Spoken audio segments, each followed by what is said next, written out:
bet you would have loved her. Love that song so much, Roxanne. That is my favorite song right now. I know you talk about it all the time. It is so powerful, those lyrics. The guy that sings that song, his name is Chris Bandi, and I believe he is on the phone right now. Hello? Hey, is this Broadway? Is this Chris Bandi? Yes, it is. How are you? I knew it was you because your name's on the caller ID. You don't have somebody that calls for you?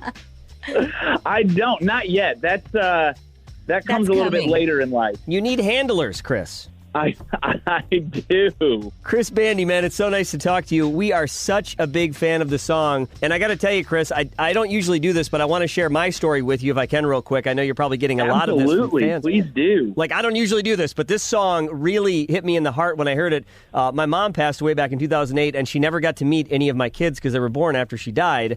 And this song speaks to me. Like, every time I hear it, I picture her just loving the crap out of my kids, and I know my kids would have loved her so much too. And my mom had cancer, so I saw her go downhill, and it's very sad. It's depressing to think about, who she was and then who she became. She kind of got lost, like didn't know who she was at the end. It was traumatic. It was terrible. But then I heard your song, and this was back in 2008, but I heard your song this year for the first time I heard it, and I'm finally able to remember her for who she was before the cancer, a loving, giving, caring, amazing person. So thank you for helping me get past that traumatic experience. This song literally did that for me. And I've never had a song impact me like this song did, Chris. It's a little too early to be cutting onions.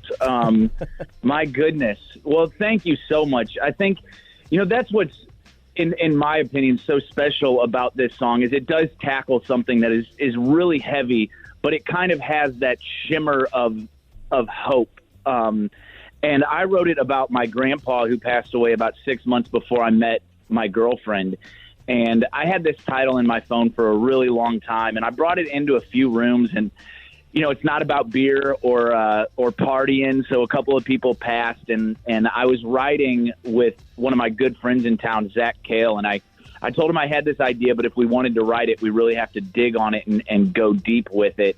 And I told him the idea and how I wanted to write it, and he told me that his father actually passed away before he met his wife.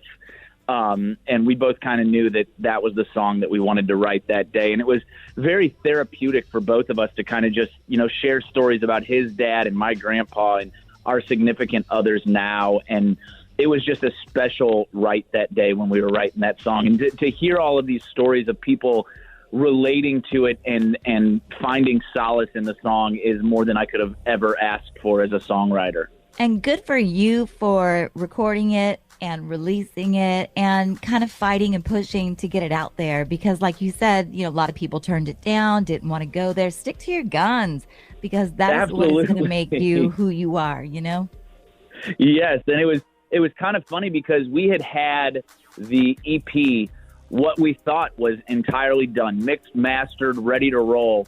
And this was the last song I wrote in 2019. And we didn't get the demo back until maybe February of 2020.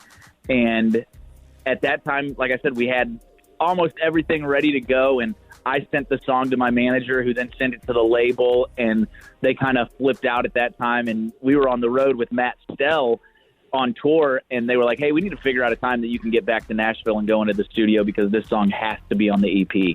So I'm very glad that they saw in it what I saw in it. And we're adamant that we went back into the studio and recorded that one as well. That is so interesting to me. I feel like I hear this story all the time where somebody's got their album or their EP done, it's complete, and then this song comes along like last minute, and it ends up being the biggest song on that collection of songs. This happens so often. What is that?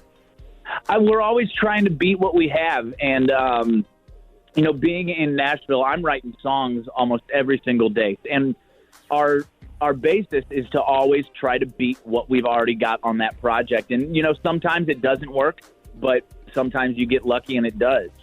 Yeah, that's a lot of pressure to beat what you already, have mastered. Yes, that you've fallen in love with and listened to on repeat for the last 4 months. But go in every day and just try to beat what you've already got, because that's how you continue, in my opinion, to get better and write better songs and put better songs out. Yeah. So if you could have somebody record one of your songs that you've written, what country artist, is on your bucket list? Ooh, that is tough. I think so. I'd probably have to say Garth Brooks, just because he was my first concert. I was 5 years old, and that was the first time in my life that I kind of thought, that's what I want to be when I grow up. Yeah. So to have that full circle moment right there, I'd say it'd have to be Garth.